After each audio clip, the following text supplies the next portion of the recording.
Hello दोस्तों, क्या आप भी पोल्ट्री फार्मिंग स्टार्ट करना चाहते हैं या ऑलरेडी इस बिजनेस में है? तो ये वीडियो आपके लिए बहुत ही ज़्यादा इंपॉर्टेंट होने वाला है। आज हम उन 5 मिस्टेक्स के ऊपर बात करेंगे जो लोग अक्सर अपने पोल्ट्री फार्म के अंदर करते हैं और इन्हीं गलतियों की वजह से उनका बहुत ही बड़ा नुकसान की ओर जाना पड़ता है। तो वीडियो को एंड तक जरूर देखें और आप लोग उन 5 गलतियों से बचे और आपका पोल्ट्री फार्मिंग बिजनेस सक्सेस बनाए।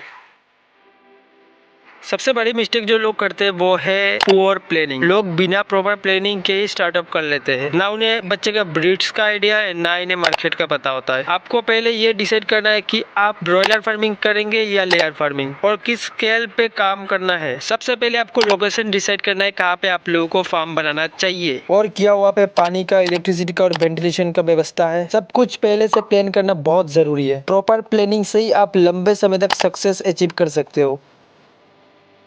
सेकंड मेजर मिस्टेक है बायोसिक्योरिटी रूल इग्नोर करना। ब्रॉयलर बर्ड्स बहुत सेंसिटिव होते हैं, उन्हें डिजीज जल्दी लगती है। अगर आप फार्म पे प्रॉपर सैनिटाइजेशन नहीं रखते हैं, आउटसाइडर्स को इजीली एंट्री देते हैं या बर्ड्स को दूसरे इन्फेक्टेड एनिमल्स के कांटेक्ट में आने देते हैं, तब डिजीज स्प्रेड होने का रिस्क बहुत बढ़ जाता है। Always follow strict biosecurity protocols, जैसे फार्म के अंदर एंटर करते वक्त पैरों को सैनिटाइज करना और फार्म के लिए अलग सा कपड़ा यूज करना जिससे बाहर का इन्फेक्शन अंदर आ ना पाए।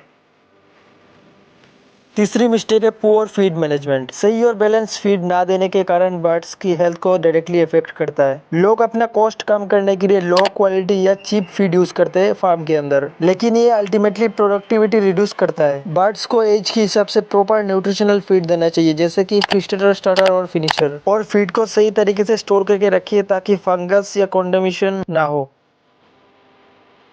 नेक्स्ट मिस्टेक है नो रिकॉर्ड कीपिंग। बहुत से फार्मर्स फार्म का कोई रिकॉर्ड नहीं रखते, ना मोर्टेलिटी का, ना फीड कंज्यूमिंग का और ना वैक्सीनेशन का। अगर आपके पास प्रॉपर रिकॉर्ड नहीं होता है तो आप फ्यूचर में एनालाइज नहीं कर सकते कि प्रॉब्लम कहाँ आ रही है। डेली बेसिस पे रिकॉर्ड मेंटेन करना बहुत ही ज्यादा जरूरी है। ये आपको कॉस्ट कंट्रोल और परफॉर्मेंस मॉनिटरिंग में हेल्प करेगा। पांचवी और इम्पोर्टेंट मिस्टेक है वीक मार्केटिंग स्ट्रेटजी। अक्सर लोग सिर्फ प्रोडक्शन पे ध्यान देते हैं और सेल कहाँ करना है इनके बारे में उन लोगों को कुछ नहीं पता होता है। आपको पहले से डिसाइड करना चाहिए कि आपका टारगेटेड मार्केट कौन होगा, लोकल वेंडर्स, होलसेलर्स या डायरेक्ट कंज्यूमर्स। अगर आपके पास प्रॉपर मार्केटिंग चैनल नहीं होगा तो आपका प्रोडक्ट बेचने में दिक्कत आएगी और रेट्स भी कम मिलेगा।